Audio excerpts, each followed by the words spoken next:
Hi and welcome to Beautiful Deja Vu. I'm Roxanne and I'm back home after quite a bit of flying. I'm safe and sound in our Sunflower House studios and it's a beautiful sunny but crisp morning. Crisp. It's nice and cool. Summer's over and fall is kicking in and we had some beautiful sunflowers this year and I just decorated for fall. That was fun. And right now it is pumpkin spice tea time here. So good. So I'll tell you that while out in my adventures flying across country, I recently encountered a few storms, thunder and lightning, and a few bumps here and there. Thank God it wasn't too bad, but you know what? I really don't mind some turbulence on the plane because it gives some passengers a reality check. And I know I probably shouldn't laugh, but sometimes people can be just downright naughty, to say the least. And it's just amazing how quickly someone's attitude will change for the better after a bit of shaking up 40,000 feet in the air.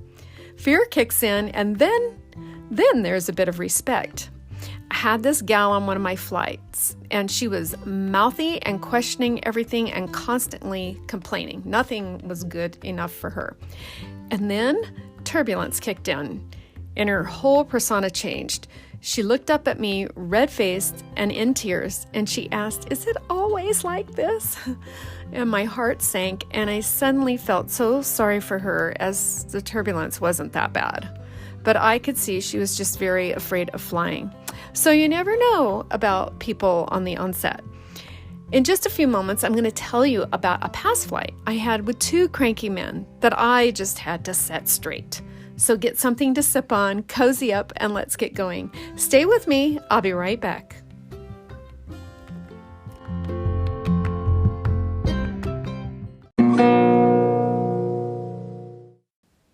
Attitude, a lot of times, comes with pride. Or sometimes people are just moody.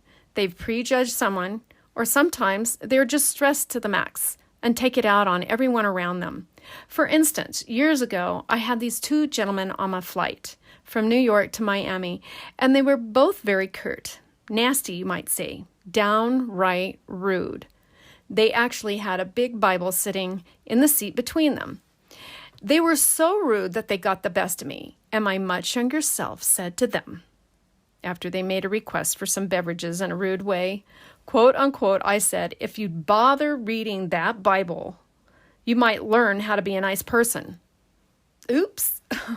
I suppose I probably wouldn't say things quite that way today. I don't know. They were pretty rude, but they were so shocked and ashamed that they began apologizing left and right. Later, they explained that their father had just passed away. Oh no, of course, the one time I decide to say something, right?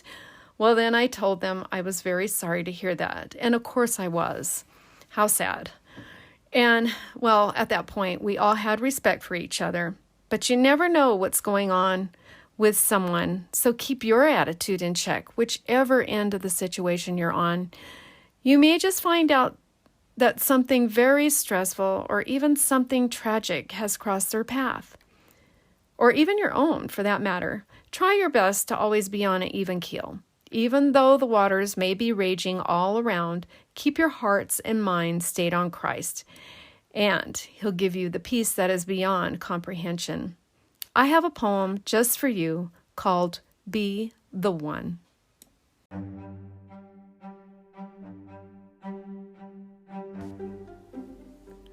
Have you ever gone through your day and no one had a kind word to say? But then there was that special one that knew there was some work to be done.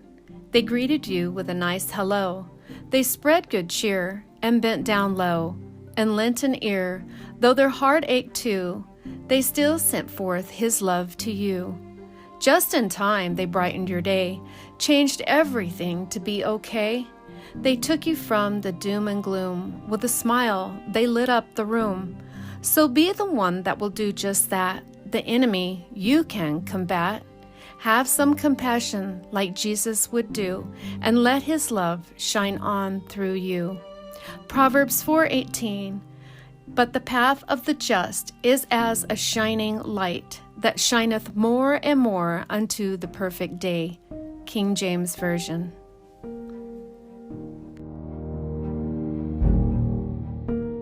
I often find I need to check my own heart and make sure I'm not taking things out on others when I might just be hungry or hangry. Hungry and angry at the same time, as they call it now, or worried, or I might just have anxiety about the unknown, such as the future ahead.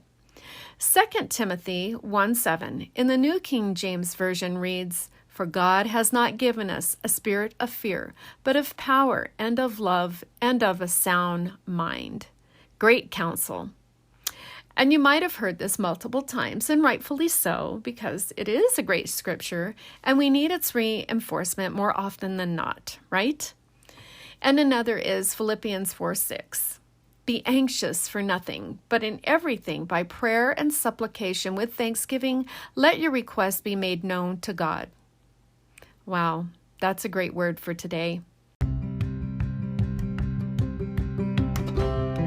Well, my friends, it's time to close this podcast, but you can replay it and come back during the week for a little spiritual reinforcement. I hope you heard something you can take and apply to your life today. Go out and do something good and remember those around you. I recently read on a plaque, if you see something good being done, thank the person for it and endorse their good behavior. I'd like to encourage everyone to take that to heart. So go out and seize your day, remember God and His statutes, and have a beautiful day.